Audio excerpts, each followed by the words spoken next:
Hey y'all, welcome back to the Parables of Yahusha series. This is already episode 12. Wow.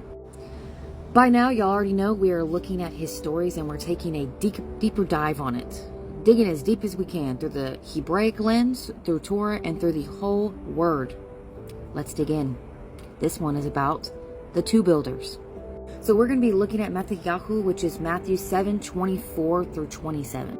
Therefore, everyone who hears these words of mine and does them shall be like a wise man who built his house on the rock. And the rain came down, and the floods came, and the winds blew and beat on that house, and it did not fall, for it was founded on the rock. And everyone who hears these words of mine and does not do them shall be like a foolish man who built his house on the sand, and the rain came down, and the floods came, and the winds blew, and they beat on that house, and it fell, and great was its fall. So before I start explaining that, I noticed that there was a key factor in this verse. So in Matthew 7:26, it says, and everyone who hears these words of mine and does not do them, and it points us to Yohanan, which is John 3:36, which says, he who believes in the Son possesses everlasting life, but he who does not obey the Son shall not see life, but the wrath of Elohim remains on him. And I know because I just read Yirmiyahu 7:23. Let's look at that. By the way, Yirmiyahu is Jeremiah. Okay, here it is. It says, this is Jeremiah 7:23, by the way. But this word I did command them, saying, obey my voice, and I shall be your Elohim, and you be my people, and walk in all the ways that I have commanded you, so that it will be well with you. And just to not go even further down, obey my voice is in many different verses, such as Bereshit 26:5, so that's Genesis, Shemo, which is Exodus 19:5, Yohanan 3:36, which we just saw, Romayim 6:16, Ibram, which is Hebrews 4:11 and 5:9, and Hazon, which is Revelation 22:14. And if I said that too fast, it's right here. So 7a, see, obey my voice is A.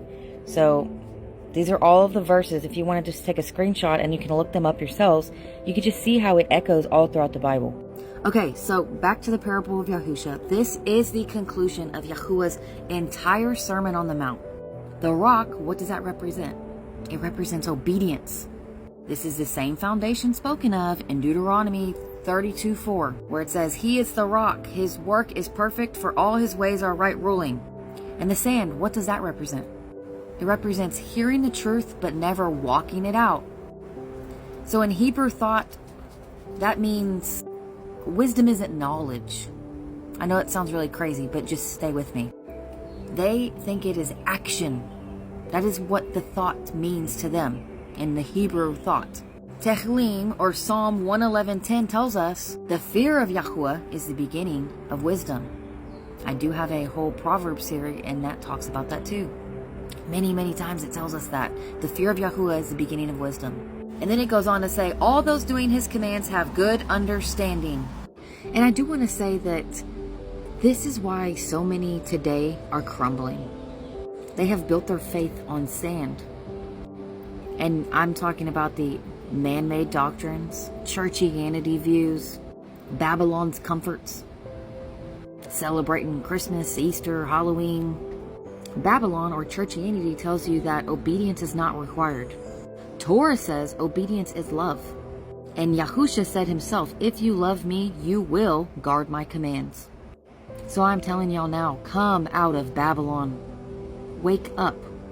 Leave behind the compromise, the idolatry, and the lawlessness, which is Torah-lessness. Look up the word. Repent, return to obedience, and build your life on the rock, which is Yahuwah, which is Yahusha and his Torah. Because y'all, I'm telling y'all, the storms are coming. And only those who hear and do will stand.